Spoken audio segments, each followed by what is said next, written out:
itself, all we're going to do is turn the dough onto itself.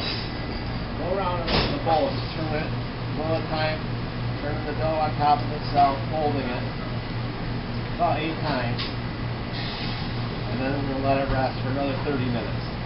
So that's all we're going to do in this step is just turning the dough onto itself.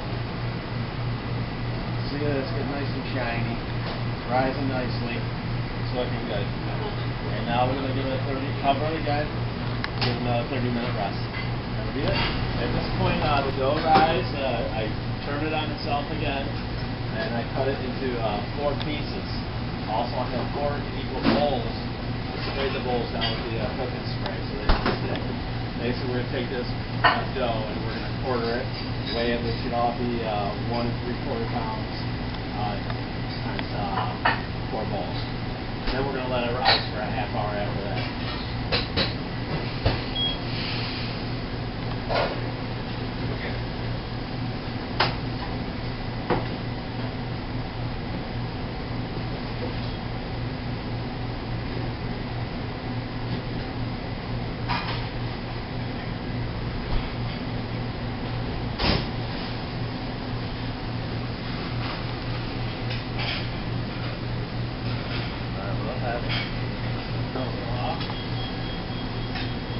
Pound 12 ounces, that's what we're looking for, 4 times.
First step is making the biga.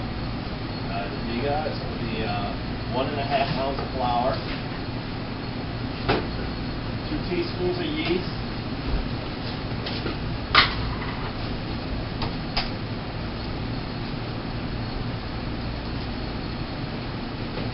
2 cups of water,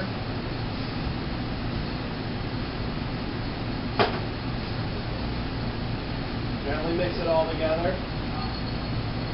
So your flour incorporates all the water. You're just going to make like a stiff dough. And then we're going to let this rest for at room temperature a minimum of 8 hours. Allow the yeast to ferment. It develops the flavor that you want in the bread. You could set this out up to 24 hours. I'd like to do it during all day and then refrigerate overnight. And then you'll use this biga in step 2 to make the ciabatta bread dough. So once you get this mixed all together, we're just going to cover it, label it, like I made one the other day, and we'll just let it work. That's it for step 1.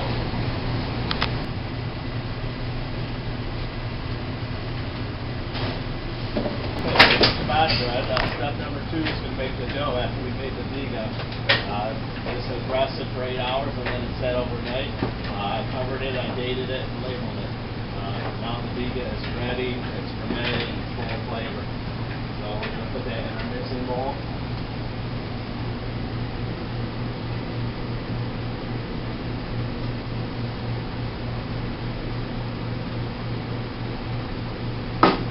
The viga, we're going to add 1 3/4 pounds of a flour. That's 8 cups, but weighed. Always weigh your flour. I'm going to put it on the mixer, and we're going to start it with the mixing blade on slow, low speed. And I'm just going to start that on low. There's dough. We also have 2 teaspoons of rapid rise yeast.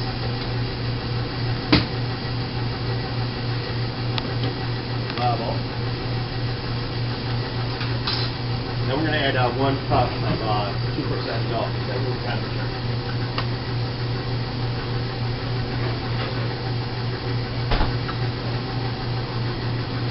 I have 3 cups of room temperature water. We're making this right now because we have a sticky dough. We want to mix it at this speed for about 1 minute. And it's going to make a clump of dough. After the 1 minute, we're going to push down the sides and we'll be ready to turn it up again for a 5-minute mix.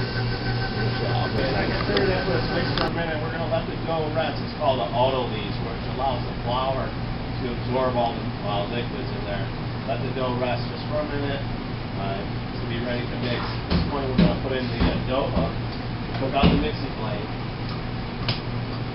set that up, and I'm going to do this for 5 minutes with the dough hook. Just gently knead the dough. It's going to prepare the gluten and stretch it out, work the dough. After the 5-minute period, then we're going to turn it to a medium speed, a little bit faster, for another 5 minutes. So it's going to have a total time of kneading of 10 minutes.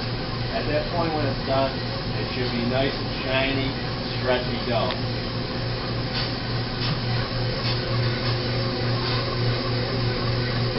At this point, I kneaded it on number 2 speed on the KitchenAid for 7 or 8 minutes.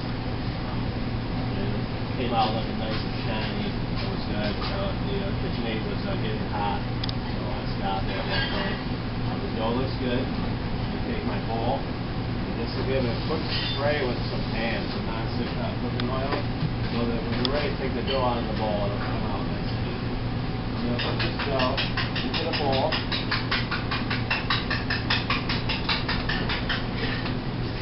It's beautiful looking ciabatta dough batter right there.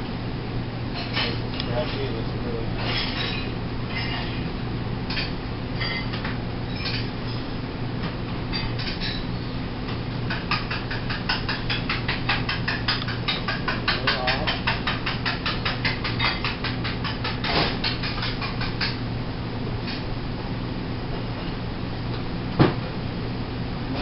That with saran wrap. I also checked the weight. It's usually 6.5 pounds, roughly. The batter right there, we are 6 pounds 7 ounces, so right on target. We make 4 3/4 ounce and 5 ounce rolls, 24 rolls. So we're going to make sure you cover that to keep the draft off of the dough. And we're going to let this rest at room temperature for 1 hour. It should about double in size. So we'll come back and check it in an hour. Okay, at this point, I'm going to unwrap this bowl after it's at another 20 minutes of rising. We're going to take this and put it on a floured cookie sheet. See, I already did 1 bowl now. Each of these bowls is going to yield 6 rolls. So I'm going to show you how to divide it and how to tray it out. Make sure you got plenty of flour down on your cookie tray. We're going to dump out the dough. Just put a little flour on top of that. I'm going to shape it gently into a rectangle. I don't want to work the dough too much because I don't want it to go flat. And I'll take this dough and I'm going to split it right down the middle and make it into 2 sections. Once I did that, I'm just going to kind of eyeball and make each section and divide it into 3. And when we 6 all together, I'm going to weigh them up, and I want at least 4.5 ounce pieces of dough for our rolls. I'm going to divide those up, and then I just take the dough from there without handling too much, and I'm just going to weigh it. And just a little over 4 ounces. That was a little bit light. This one's up 4.5. We're over here, it's kind of separate. There's a 4 ounce. We'll just take the ones that are a little bit heavier, and we're going to peel a little bit off of that. Make them all even. This one's about 5 ounces as well. And here's a 4 ounce. I'm just going to take another piece of dough here, put it with this one, get a piece here, and that should even them out. 4.5 ounces. At this point, make sure you got flour down. This is important how you roll these doughs. We're going to make it into a little rectangle, almost like a dollar bill. And then I'm going to take this dough and I'm going to fold it onto itself, like so. And then I'm going to flip it upside down and place it on my baking tray. I'm going to position these and form them afterwards so that they bake into each other. So I'm going to take this, spread it out like a dollar, fold it once, twice, flip it over. And we're going to do that. These pieces I added the dough to, we're just going to push it right into the middle there. Flip it over, go over. Again.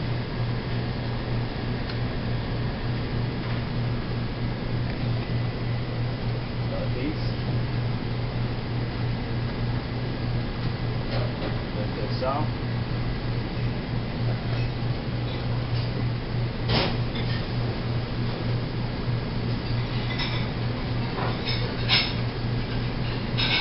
Once I have my 12 rolls on this tray, now we're going to position them, size them a little bit.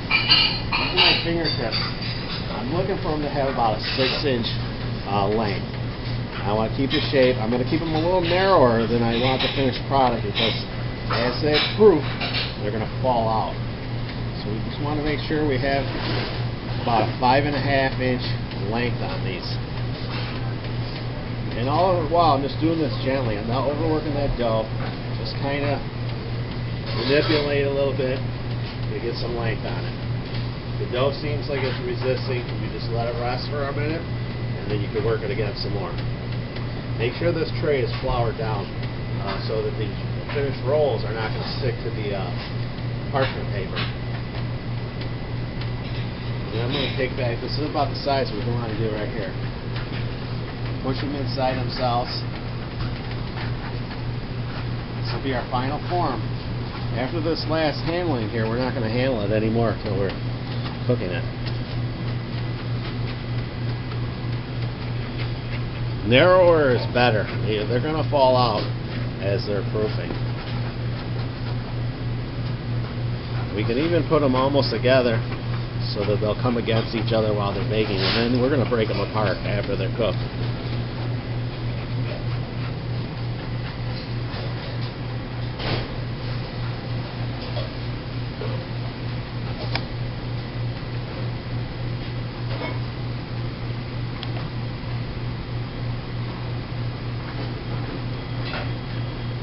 This batch of dough is going to make 2 trays of 12 just like this. Before we proof it, I'm going to take this regular water here and spray these, which keeps the crust from drying. It allows it to stay elastic as it's proofing so it can stretch. So we're just going to wet it down. This is the same water we use when we bake it. In the first 5 minutes of baking, we're going to spray it down once going in and twice in the first couple of minutes. So it allows the crust to be able to expand without cracking. And then I'm just going to put this in the cook and hold oven at 100 degrees, and I'm going to proof these for 40 minutes. And then we'll take a look at them then. We'll go ahead and do this other tray, and then we'll get back to you on the next step.